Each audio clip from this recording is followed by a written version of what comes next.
When the documents arrived and nothing had happened to the children, I told Nida to pick them up. She showed up on time, took the documents, and returned. Now Arman had achieved his goal and could accomplish what he wanted.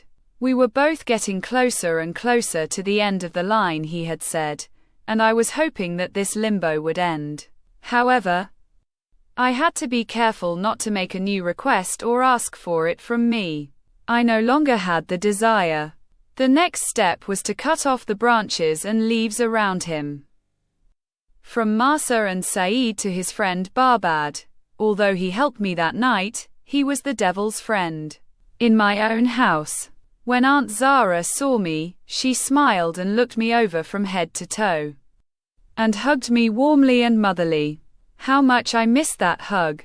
Aunt Zara said to me, "Oh my God, you have become a woman for yourself, how these clothes and jewelry suit you.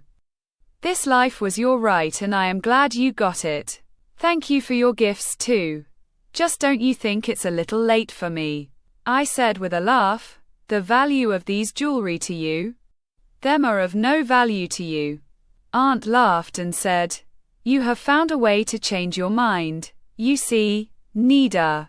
"Yes, Mom, she has changed a lot. Can you believe you will see her like this one day?" "Aunt, no, but I was kind of hoping. She has a family that she has left." I said, "I really wish I had a mother like you and the only person I envy and want to be like her, Nidas. A sister and friend in every sense of the word." Nida said with a laugh. "Oh," I cried. "What a passionate speech and emotions. No, he's really getting into trouble. Wow. He's jealous of me. What should I do now?" I was confused. I said, "Nothing. Don't take it too seriously." Aunt said, "Let's go have lunch. You did a great job coming, my daughter." A very hearty and delicious meal. This mother and daughter always had my back. After lunch, we sat on one of the sofas with Nida. I said, "Nida, remember you asked me if I was going to Saeed and I said I would go to him, but not now. Then and now. I'll do the same thing to him and it's worse when both he and Masa get fed up with life." Nida raised her head and said, "So what are you doing?" "I'll tell you. It's delicious. But a villa in set like that, a night like that, but with sheer shamelessness and drinking cold water and even death. Seriously, I think it's time," I said. "You don't mind?